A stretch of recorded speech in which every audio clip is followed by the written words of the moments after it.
Hello, happy Friday, if it is Friday, wherever you are, or when you're watching this. Um, Looking here at Korn's debut self-titled album, 1994, Korn.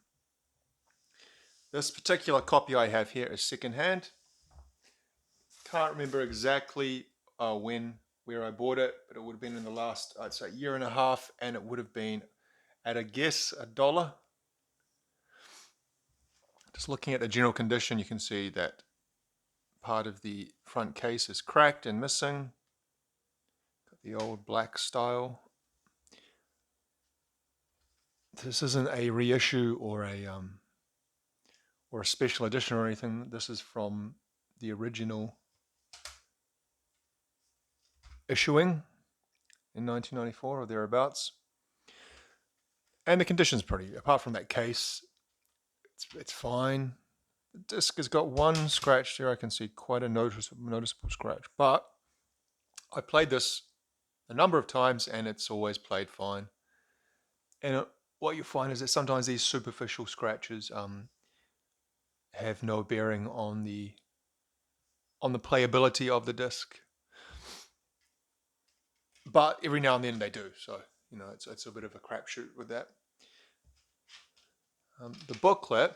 Now, I just realized I watched back one of my other videos recently, and I noticed I clear my throat and cough quite often, which must be quite annoying for people listening. So I have some water that I can drink when I feel the need to clear my throat. I have owned this previously a number of times, I think at least twice, and I remember on my other copies as well. This back whatever cover part of the booklet shows up fingerprints. I guess because it's black and kind of glossy black, so it really shows up. I just remember having a memory of whenever I opened the old one, it was the same. You'd see like fingerprints, grubby fingerprints all over the back cover. So yeah, the condition's fine. We'll talk about a bit about that in a second. But so Korn are widely considered to be the first new metal band.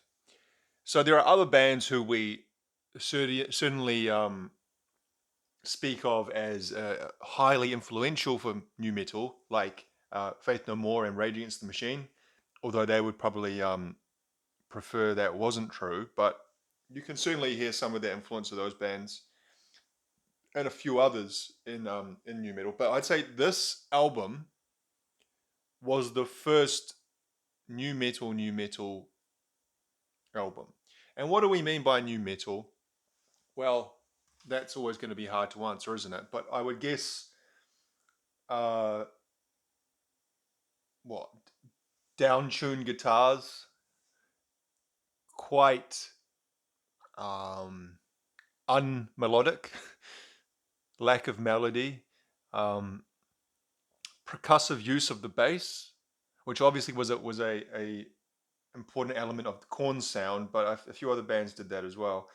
Um, Sometimes kind of some hip hop element, like say maybe some kind of rapping. I wouldn't just say it's like, because sometimes you hear it called rap metal, and I'd say like Limp Bizkit, for example, you could, because Fred Durst was literally rapping on some of those songs, and there were a few other new metal bands that were rapping, but although a lot of the some of the other new metal bands do have rap elements or hip hop elements to their music, I wouldn't go so far as to say they were rapping.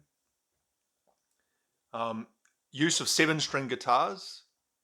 Obviously, seven-string guitars have been used before that, but it seemed almost every new metal band used them, and down-tuned way down to like drop C and drop B. And what else? There was also, of course, yeah, the usage of turntables. Korn didn't do that, and actually most of the bands didn't. Again, Limp Bizkit, you had a turntablist. Deftones, and they're a kind of, they really reject the term new metal for their music, and I'd say they've moved past that in their later career. But that first album, Adrenaline, I'd say that was new metal. That all the things I've just described there, they pretty much had a lot of those. But they did at that first album. They didn't have the turntable guy, Frank Delgado, and he's more not even necessarily turntables now. He's more keyboards, I think. Just general background atmospheric sounds. Um, have I covered everything? Lack of guitar solos. That's another big thing. Um, and just kind of heavy riff. The syncopated riff together. You know, I was listening to this earlier, and I noticed really how many of the riffs kind of syncopate along together rhythmically with the drums, and the bass progressively kind of giving this like this boom boom boom boom kind of wall of heaviness. Um, I'd say yeah, that covers most of what I'd say encapsulates new metal. So this came out in '94. There, you know, what year was Adrenaline by Deftones? I think it was 96, 97. So that was certainly after. Limp Bizkit, $3 Bill, Your was 97, 90, yeah, 97. Or like Linkin Park and that kind of stuff, and Slipknot, that was later. So you know, so yeah, I would struggle, or anyone would struggle to identify a band that was clearly new metal before Korn. Again, there are other bands who like I sometimes hear the Helmet, but I wouldn't say yeah. Helmet has some of those aspects, but it also doesn't have a lot of the aspects either. Sometimes it's a completely separate thing, you know, other than the kind of downtuned heavy riff guitars. Anyway, so this album was pretty popular from my memory. It was kind of started off almost as like a well, the way that I experienced was uh, I didn't know anything about Korn. Then one of my friends, when I was at high school, he somehow heard of them, and he got the tape, and he played me parts of it. But when I'd say I actually didn't really like Korn until later. I thought it was kind of rubbish when I first heard it, and I particularly didn't like the bass. It's a bit of a bludgeon, this album. And for my ears at that time, as a whatever how old I was, 13, 14, 15-year old, I was much more attuned to something a bit more tuneful, a bit more melodic. Um, and so, yeah, initially I didn't like Korn, but slowly I came round to them. From this album, Blind obviously was the big single. Um, sorry, I just had to change angles there. Blind was the big single. That was the first song I ever heard of theirs, and that's a pretty good uh, introduction to the band, I think, and what they are, or at least at that time. The other singles were, I think, Clown, Shoots and Ladders were the other ones. Um, but it's the sound of the album is pretty cohesive, as in that there's not really all the songs share similar sonic properties, and they all sound like they come from the same time period of writing and production and all that kind of stuff. So Ball Tongue, that's a pretty good song. Need to, I like that. Clown is probably my favorite song off the album, and I really still like the video for that. Um, Shoots and Ladders, no, that's the one. So that's something of an element that Korn used, at least in the earlier period of their career, was, and you see this with the cover art as well. They had this certain, how would you say, used imagery of children or childlike things, or things that children like, nursery rhymes, which is they use in Shoots and Ladders, to create this kind of creepy vibe. So you can see here the cover art. There's a little girl on a swing, and there's the shadow of someone who doesn't look too friendly, and she's kind of like squinting up at him, shielding her eyes from the sun. Very effective though. When you think about it, that's quite a cool idea for a cover art. picture. And in the back, it's this one. She's gone. The swing is empty. So this strange man with a claw hand that we assume has abducted her or something. And that's kind of, maybe it's just because of the cover art by itself, but for some reason, when I first heard and saw them, I kind of associated them with that kind of creepy thing. Yeah, I can't really put across what I'm trying to say, but maybe you know what I mean. And then with the song Shoots and Ladders, they use the words from different nursery rhymes, and I think the song's about, what did you say? Shoots and ladders, blah blah, into our childhood thus spoon fed. Like basically, we're given these brainwashed with these nursery rhymes as we're children, and I don't know, is that bad or something? I don't know what he's trying to say. But he also sings about, what should I say? He Jonathan Davis also sings about his own personal experiences of child abuse, and very directly in some of the songs, particularly Daddy, which I think, if you've heard this album, I'm sure you know. It's quite a long song, and he kind of has a breakdown at the end of it, like a genuine breakdown.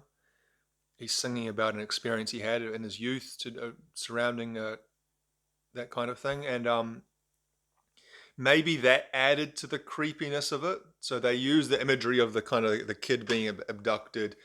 They have the song with the nursery rhymes, and then the guy was, experienced what he experienced. So all those things together kind of create this kind of icky vibe that maybe I didn't like when I was younger and kind of avoided. Not sure. But you'd say it's pretty genuine by the sounds of it, of what he was singing about. So yeah, I didn't say before, but I guess I should say the band is there's Jonathan Davis there. He's the vocalist. That's Fieldy, Reginald, was it Arvizu? Arvizu, I think is pronunciation. That's Monkey next to him. So bassist, Monkey is one of the guitarists, James Schaefer.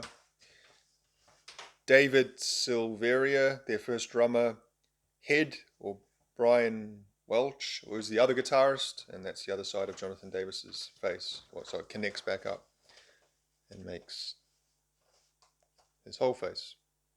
And they started off with this kind of imagery of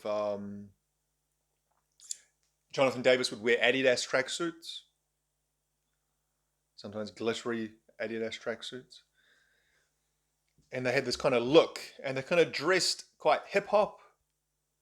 Like I remember when I saw the Blind video, one of them was dressed like I think they call it like a cholo, like a Mexican. I don't know. I don't really know anything about that subculture within America, but from what I understand, a cholo is like a Mexican guy who dresses a certain kind of way. What I imagine, kind of like the baggy pants, a work shirt buttoned up to the neck, a beanie with sunglasses on over the beanie. I think a couple of them are dressed like that in the video. And then something that you hear throughout the album, or at least a couple of times, is they use this kind of, it almost sounds like a hip hop, but it has this kind of also like, just as to my ears, like a Mexican kind of sound, Mexican hip hop. You got to understand, down here in New Zealand, I have no exposure to this kind of stuff, and this is just what I take it to be, and I could be completely wrong. But for example, at the end of Blind, ding ding ding ding ding, the bass line, and then the guitars going. Whether it's Mexican hip hop or just hip hop, it's certainly a hip hop influence. And the same thing, I think it's in the middle of Bull Tongue. They have a similar kind of thing. Do do do do do do do do, kind of like this little hip hop interlude in the middle.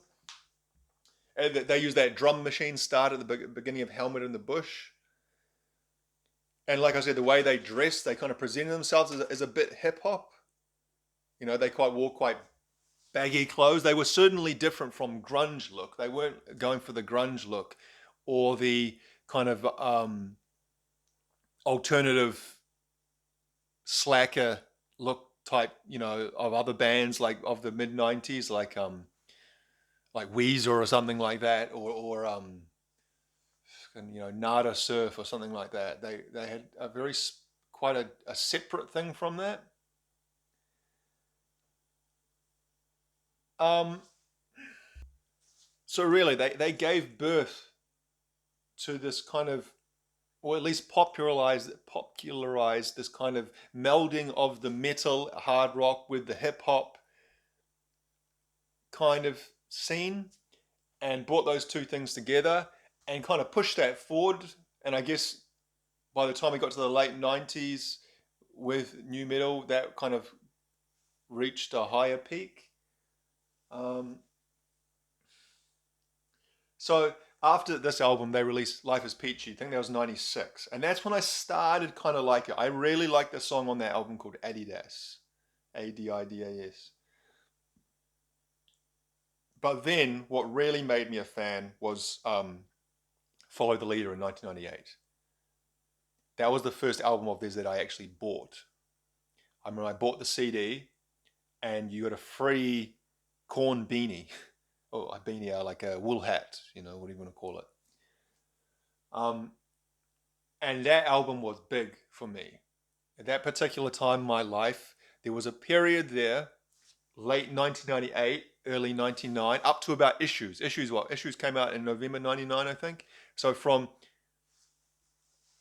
whenever Follow the Leader came out, I think it was like midish 98 through to late 99, they would have been my favorite band.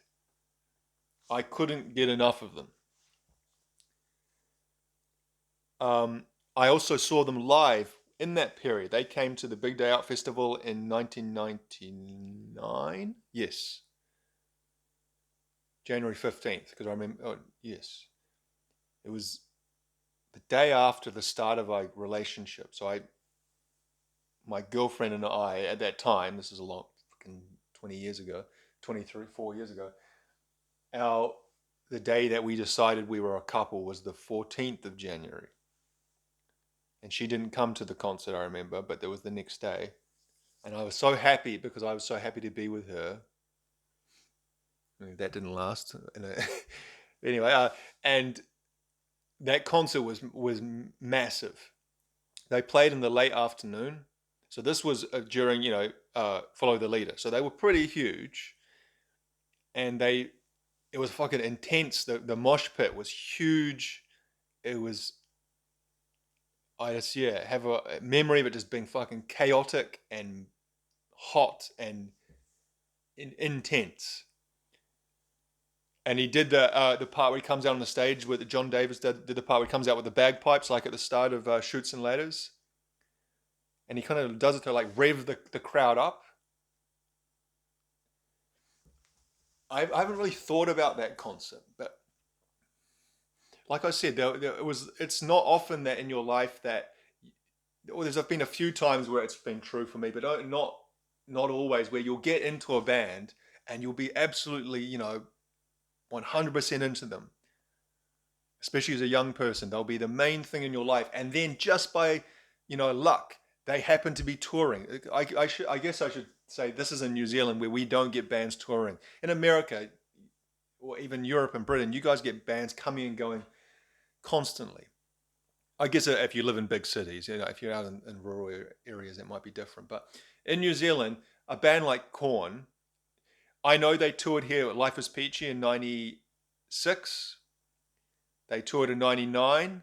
They didn't come here again till I think 2006, and then again till like 2019.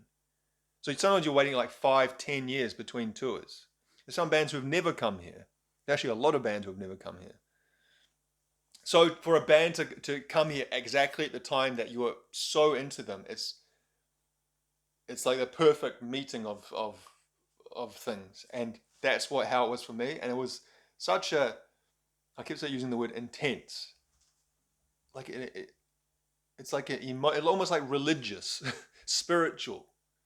Like when you're young, that's like music is just so important, was so important to me, and still is. But when you're young, you also have this aspect of almost like kind of hero worship towards rock stars or musicians, which you lose as you get older. You just that part doesn't isn't as important.